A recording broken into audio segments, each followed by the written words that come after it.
Hello there.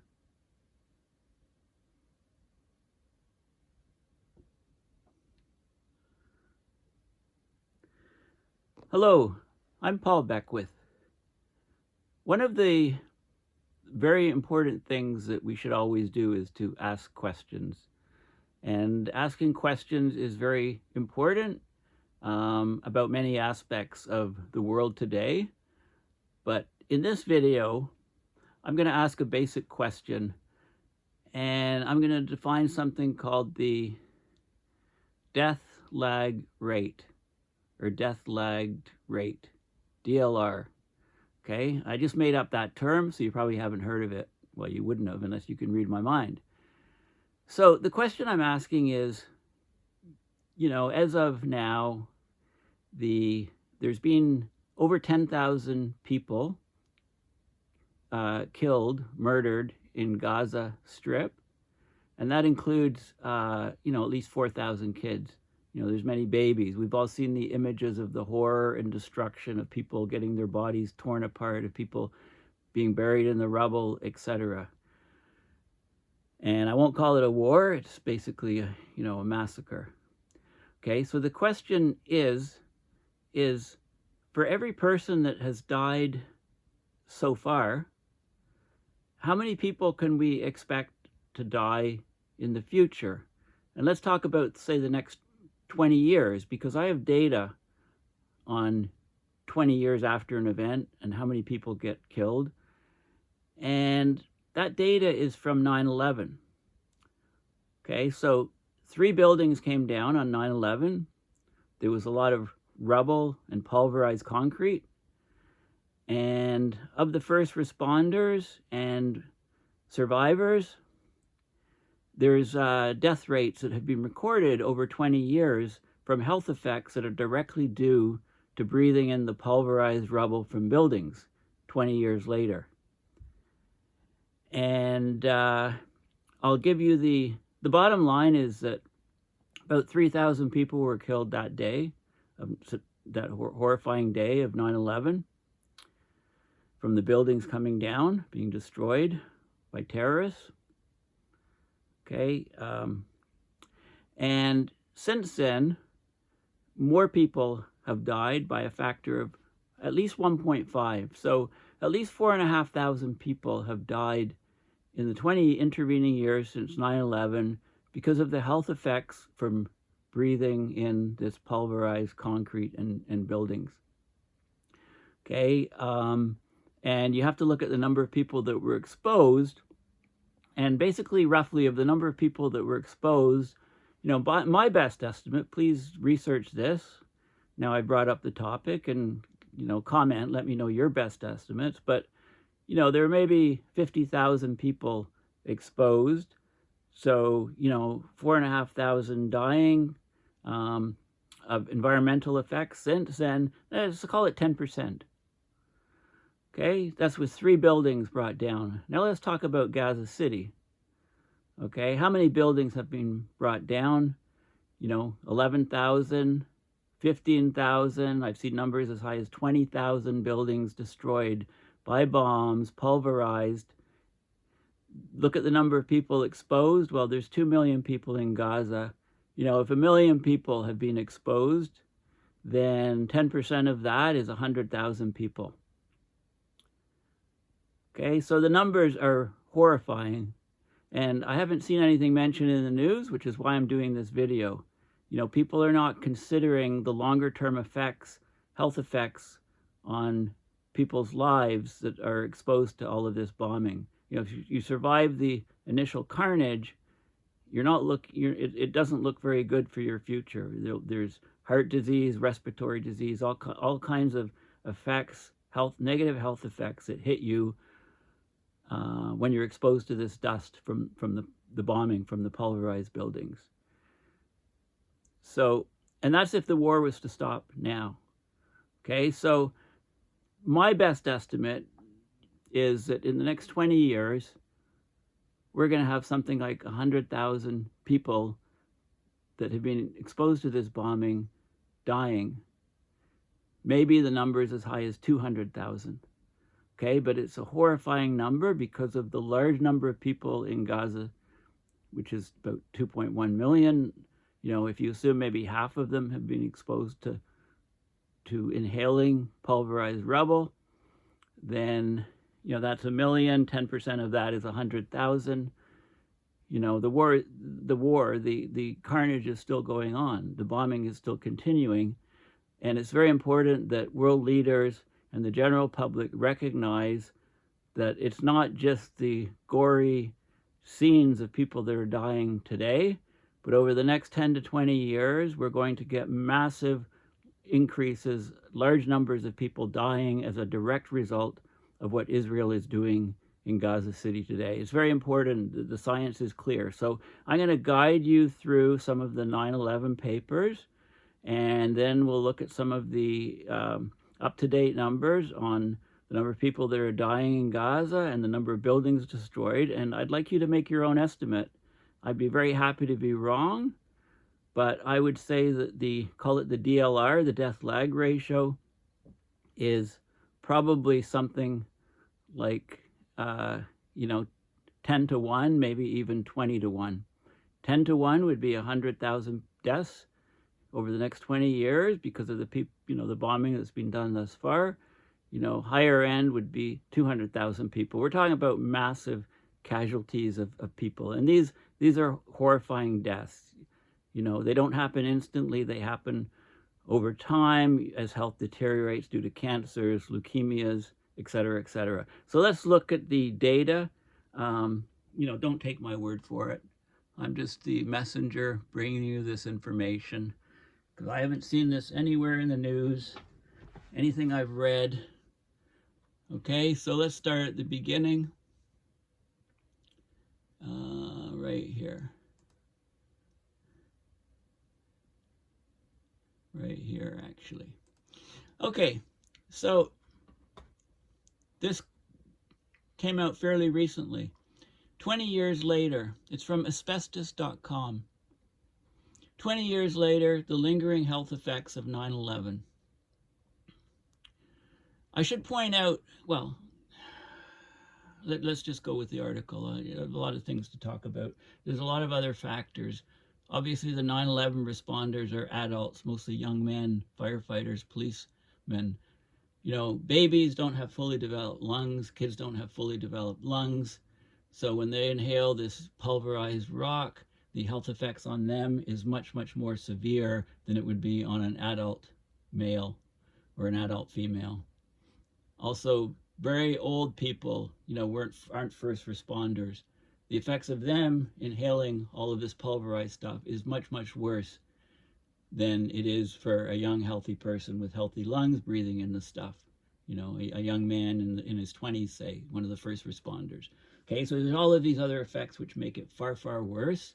I'm just giving ballpark numbers. But here, let's look at the numbers from 9/11, okay? 20 years later, the lingering health effects of 9/11. 2 decades, this is in 2022, December 21st, 2022, fairly recent article. So 2 decades after the attack, September 11, 2001, the effect is still being felt today. Hundreds of thousands of people remain at risk due to the trauma and exposure to toxic air following each attack. Carcinogens from building materials, gases, and jet fuel lace the air around each crash site, with the most severe toxicity among the ruins of the World Trade Center towers in New York City. An estimated 410,000 first responders, cleanup crews, and survivors spent days and weeks breathing in air heavy with toxins from 400 tons of crushed concrete, glass, and asbestos at ground zero. Remember, it's 3 buildings. Okay, 3 high rises, 400 tons. Figure out how many tons and how many buildings have been hit already in Gaza City and the number of people there, okay? Exposure to contaminated air and toxic chemicals created a growing list of health concerns for many of the men and women who were there, with some illnesses such as mesothelioma taking approximately 20 years to develop. To date, more people have now died from this toxic exposure than the 9/11 attacks. Although almost 3,000 people lost their lives that day, 4,343 survivors and first responders have died in the years since, according to the World Trade Center Health Program. Okay, so the ratio 3,000, 4,000, it's about 1.5 roughly, I'm going to say. Okay, well, even 1.5 times 10,000 deaths so far in Gaza would be 15,000 additional deaths, people that, die. Okay, but that's if 3 buildings in Gaza were destroyed, not 11,000. Do you see what I'm getting at? Like, try to figure out these numbers yourself. Maybe I'm missing something. So here's deaths on 9/11 versus related deaths since 9/11. So deaths on 9/11, 2,974. And as of 2022, when this article was done, survivor and first responder deaths, 4,343, much higher than deaths on that day. Okay, they conducted a survey to examine the public's understanding of these issues, created a timeline of health effects resulting from 9/11 to illustrate the lingering damage caused by this historic tragedy. So the question is, do Americans know about the health aftermath of 9/11? A recent survey of 1,000 Americans by the Mesothelioma Center at asbestos.com looked at the public awareness. And it took 10 years for federal legislation creating the World Trade Center Health Program to pass. Okay, more people have died from 9/11 toxic exposure than died in the attacks. So these are facts that shock Americans the most. Okay, some cancers by 9/11 related asbestos exposure can take 20 years to develop. Over 100,000 people are registered with the World Trade Center Health Program. And most common cancer for 9/11 first responders and survivors is non-melanoma skin cancer. Okay, so 31% of Americans shocked by growing death count. The growing death toll since 9/11. Okay, the memorial at Ground Zero has added granite memorials to honor those lost in the years since the attacks. So people are starting to recognize that, but a lot of people aren't aware of that. How many people have thought about that, as they watch these buildings be pulverized in Gaza? Not many. Have you seen any article by anybody that talks about this? No, I've seen zero. Maybe you have. Post the links in the comments if you have. Only 3% can identify the most common post-9/11 medical issues. 3% of survey responders. Chronic respiratory disease, 29%. Cancer, 26% were the most common choices. Okay? Inflated sinuses, GERD. Basically, 41% of Americans believe 10 to 20,000 first responders have been diagnosed with one or more medical conditions related to 9/11. The correct number is actually at least 3 times that amount. 30 to 60,000 people, first responders, have been diagnosed with serious, harmful medical conditions. Okay, physical and mental health impacts from 9/11. Okay, since the 9/11 attacks, more than 63,000 World Trade Center Health Program registered members have developed one or more medical conditions stemming from their exposure. Respiratory and digestive issues are the most commonly reported. Common rhinosinusitis or chronic inflamed sinuses tops the list, with among almost 33,000 current cases among first responders and survivors. Gastroesophageal reflux disease or GERD, 29,000 cases. It's the second most commonly diagnosed illness. The traumatic effects of 9/11 and the recovery efforts that followed had a major impact on the mental health of thousands of people involved. Some continue to struggle. Currently, more than 19,000 members have been officially diagnosed with one or more mental health conditions, including 638 members who are now deceased. Almost 13% of police officers enrolled in the World Trade Center Health Registry were still experiencing post-traumatic stress disorder symptoms from 10 to 11 years after the attacks. 50% of these officers, combination of PTSD, depression, and anxiety, binge drinking, alcohol dependence were heightened. Okay, so the first responders face much greater health risks. Okay, first responders were workers or volunteers who provided rescue, recovery, debris cleanup, and related support services, but these people could work on site and go home away from the dust. Look, the people in Gaza are exposed 24/7 to the pulverized dust. Okay, so think about that, right? The exposure time is very key for what's going on, and if you're in Gaza in the debris and rubble, you can't leave. You can't get out of there. You can go to a different part of Gaza, I guess, that hasn't been bombed yet and hope for the best, right? But the exposure is much, much greater. And the exposure is to men, women, children, babies, everybody, not young men who would be first responders. Okay. There's evidence indicating the arrival time and duration of time spent at ground zero impacted the rate of risk for each first responder, with those who arrived earlier and made repeat visits exposed to more toxic air than others. Firefighters who arrived on the morning of 9/11 compared to those who arrived later had a 44% greater risk of developing cardiovascular disease. Okay, the ones who were there the longest. And what are they dying from? This is the years, 2015, and so on, the number of people dying. I mean, look, people are still dying every year. This is 2015 to 2021, right? Non-melanoma skin, prostate is second. The male genitals, right? The prostate second.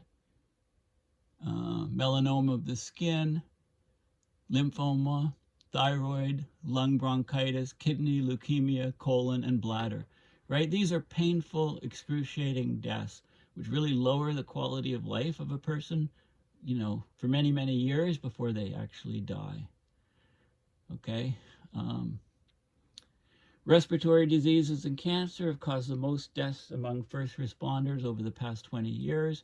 The toxic cloud of dangerous particles inhaled by so many first responders made their bodies more susceptible to these other illnesses.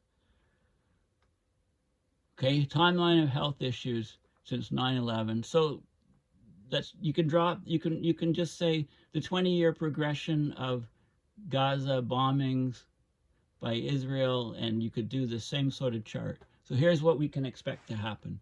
The day of the attacks, 9/11, 2001, leaving almost 3,000 dead. Okay, it was a one of, attacks during one day. Gaza is attacks every day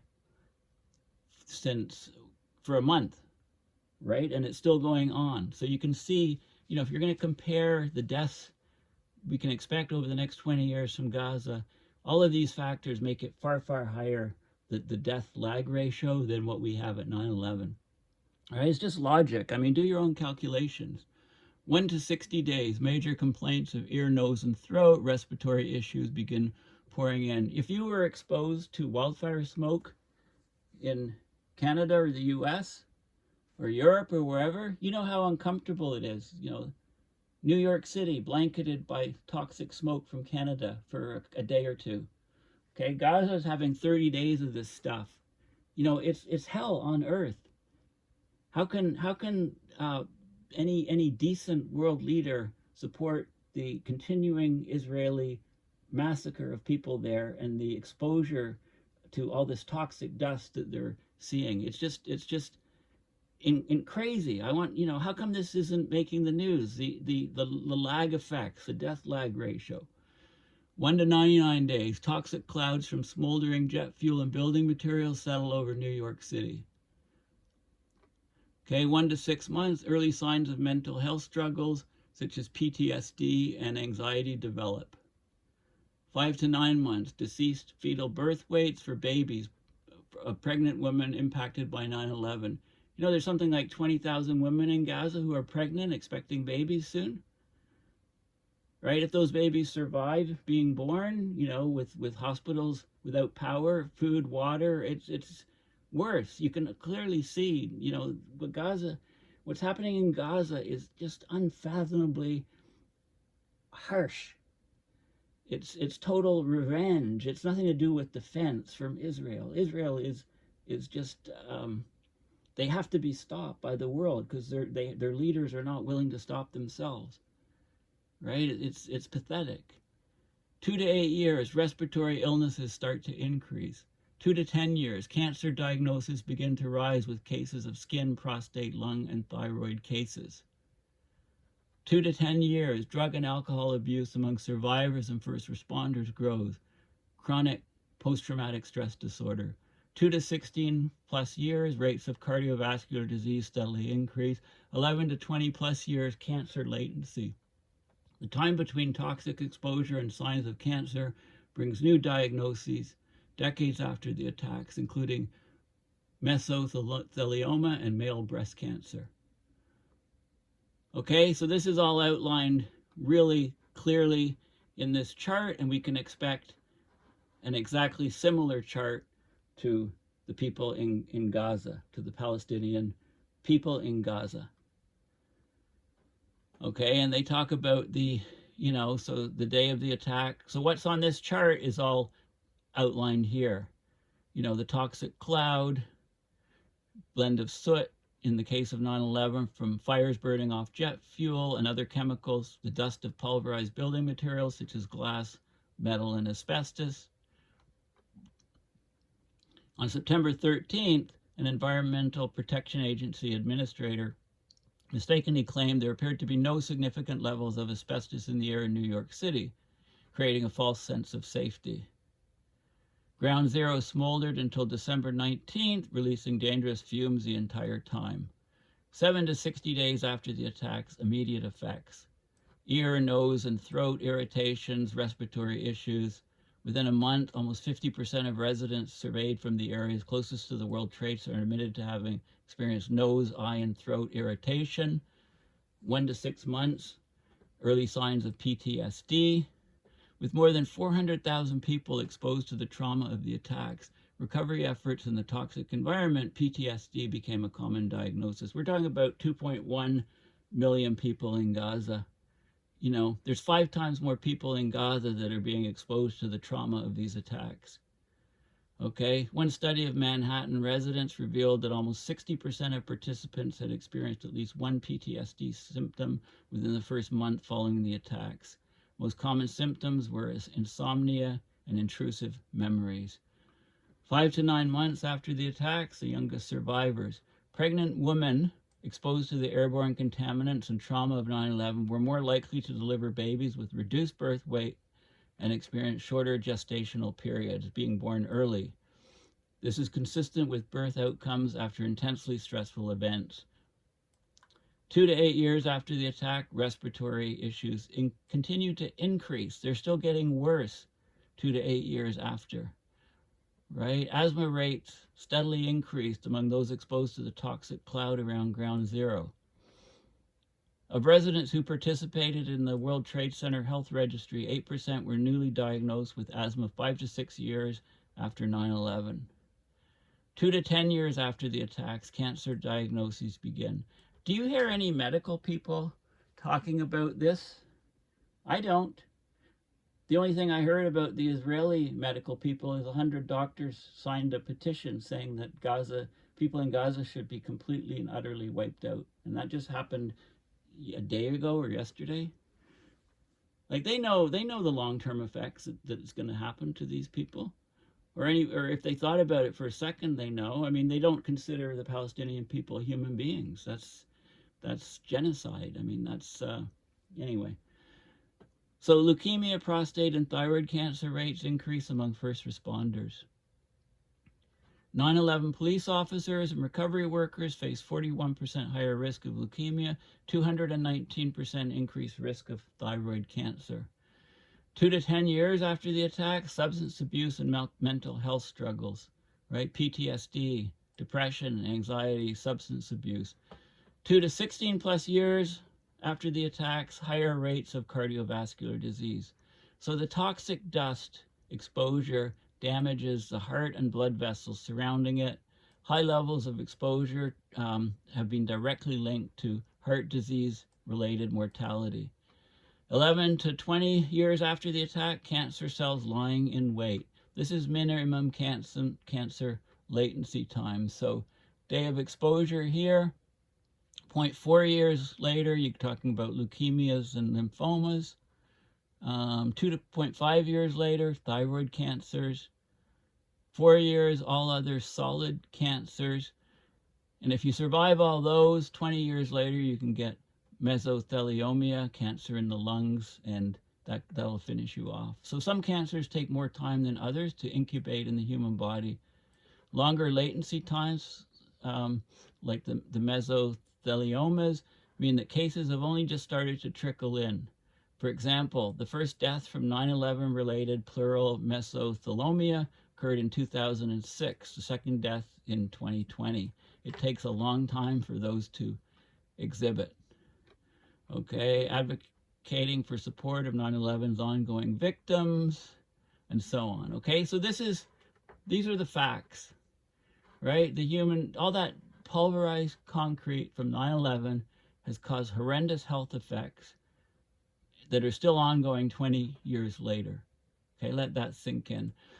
Scientific American did an article, The Health Effects of 9/11 Still Plague Responders and Survivors.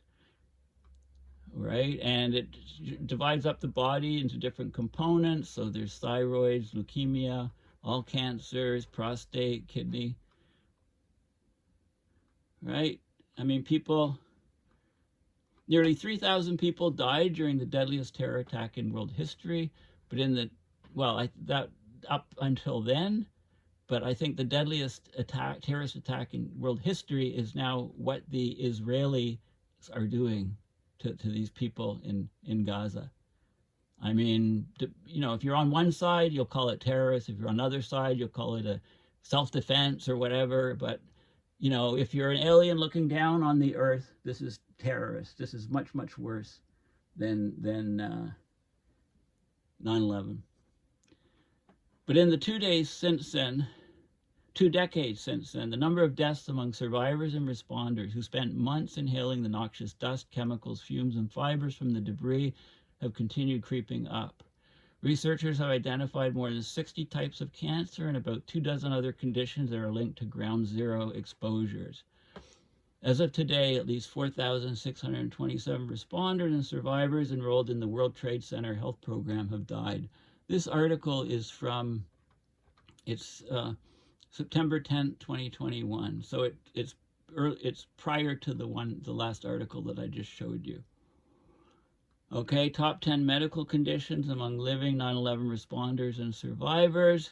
This is the percent of the enrollees. Not everybody's enrolled in the program. 35% of responders, 20.9% of survivors, the GERD, cancers of any type, asthma, sleep apnea, PTSD, chronic respiratory disorders, etc. Right? A litany of negative health effects. Cancer incidence among 9/11 responders, it goes on and on. Okay, this is a very detailed article, and since I talked to, there's some good charts. Age groups in the health program, right? Various ages, but there's no kids between the responders and survivors. The genders, mostly male, of course, responders. Far outnumbering female responders and survivors, about 50-50. Okay, what else does it say in here? Okay, those are the key things in that paper. Just Google first responders sick from 9/11. Okay, you can get all kinds of articles, all kinds of information. So this is a recent article in the BBC. Over 340 first responders have died from 9/11 illnesses. It talks about the fire department of New York. The number of its members who have died from 9/11 related illnesses is now equal to the number lost on the day of the attacks. Okay, this is a very recent article remembering the people, the heroes in New York City, the first responders, and how they're being cut down because of what they breathed in the air. And here's another, article here. Wikipedia, health effects arising from the September 11th attacks. Right, within seconds of the collapse of the World Trade Center, see the smoke there, we all remember that. Building materials, electronic equipment, furniture were pulverized and spread over the area of the financial district of Lower Manhattan. In the 5 months following the attacks, dust from the pulverized building continued to fill the air of the World Trade Center site. Increasing numbers of New York residents are reporting symptoms of ground zero respiratory illnesses. More people have died from illnesses caused by 9/11 than during the attack itself. Okay, and the most common conditions certified by the World Trade Center Health Program were rhinosinusitis. I can't even say these names, but you can see a whole litany of things. The toxic dust. The dust from the collapsed towers was wildly toxic, according to air pollution expert. Most of the thousands of tons of debris resulting from the collapse of the Twin Towers was pulverized concrete, which is known to cause silicosis upon inhalation. Silicosis is occupational lung disease. You get it by inhaling crystalline silica dust. Inflammation, scarring of the lungs, shortness of breath is caused. It's like similar to some of the things that you see from smoking. Here's one of the plumes of smoke, September 12th. Okay, look at the pictures of Gaza now and look at the plumes of smoke on satellite images and try to estimate how much worse it is than 9/11 in terms of exposure to toxic air. And look at the number of people living in Gaza versus the number of people here. This is mostly blowing out over the river, right? You can try to do some of these. I'm doing ballpark estimates, back of the envelope stuff. You can try to refine what I'm doing. Okay, like cancer risk, then psychological effects, vulnerable individuals, first responders, health issues, right? There's lots of, there's lists of who died in 9/11 and so on. Okay, right, so, and, there's lots of other articles. Here's an article that just came out September 11th, 2023, this year, right? This is just for New York firefighters. Saying basically it's roughly equal, the deaths that happened since to the deaths that happened there for this group of people. Okay, let's now go to, and there's a group called the Feel Good Foundation, which is trying to basically no responders left behind, providing services, etc., to first responders, over 20 years after 9/11. Okay, let's look at the destruction in Gaza. I'm not going to look at too many specific articles, but I just Googled number of destroyed buildings in Gaza. So this says 11,000 buildings. Okay, 9/11 was 3 buildings. So the pulverized concrete and crud in the air, which caused all these health effects since, are from 3 buildings. We've had 11,000 buildings. We've had whole regions and neighborhoods of Gaza leveled. People are breathing that stuff. So think about how much worse that's going to be than 9/11 deaths after the initial attack. 42% of housing units destroyed in the Gaza Strip.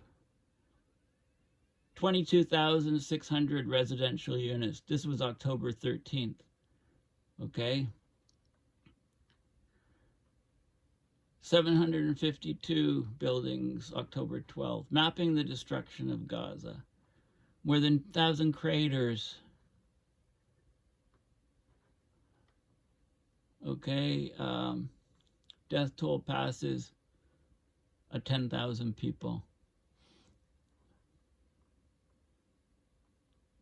I wonder if that says, I haven't opened that. Let's just have, this is from an hour ago. Let's just have a quick look. 10,000 deaths. Does it say anything about the number of buildings destroyed?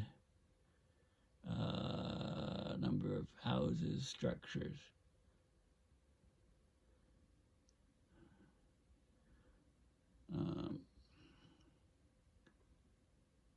It might be in there, but you can have a look. I mean, mapping the destruction of Gaza. This was from October 19th. I think the next one is better. Okay, so this article, came out a couple days ago. Buildings damaged or destroyed in Gaza. This is damaged since October 25th to November 3rd. This is older damage. This is north, and this is South Gaza. This is the wetlands border. People were told to go south of it, but there's still lots of strikes there. But this is total devastation. Okay, more than a quarter of all buildings in northern Gaza are destroyed or damaged. Think of all of the toxic pulverized concrete that people are breathing. Think of the higher population densities here. And I'm going to guess, my best estimate from all this analysis is that, okay, 10,000 people have died directly from bombing. So we can probably expect 100 to 200,000 more deaths over the next 20 years. And I think that's still a conservative estimate. Maybe it's 300,000 or 400,000, right? We need these numbers to be calculated and given to the world, and this to become widely known, because, you know, it's just horrifying. And they can't, Biden, every time he's talked, or Blinken, or any of these other people, they say, well, Israel has the right to defend themselves, right? Like, this is just a carnage on a scale which the world has not seen in a long, long time.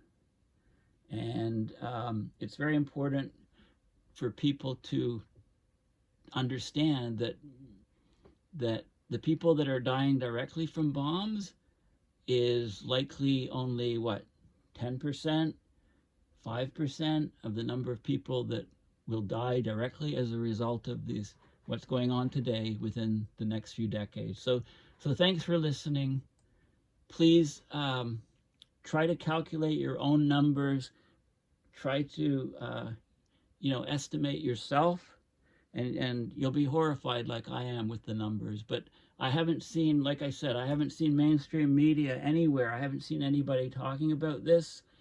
And it's pretty clear from the 9/11 health effects of that pulverized concrete that the effects going, that the effects over the following 10, 20 years after the buildings come down and they're pulverized, that many people die. And it's much, much worse in Gaza. So try to estimate this death lag ratio.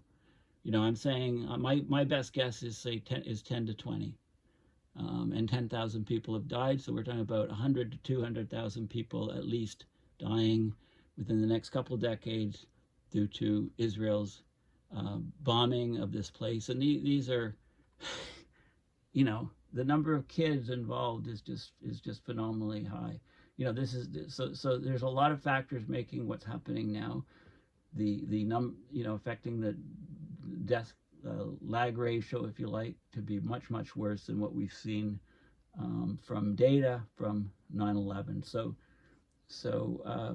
I just hope that people can spread this video and bring wide awareness to what's in store for Palestinian people living in Gaza, being exposed to all that bombing, even if the bombing was to stop today.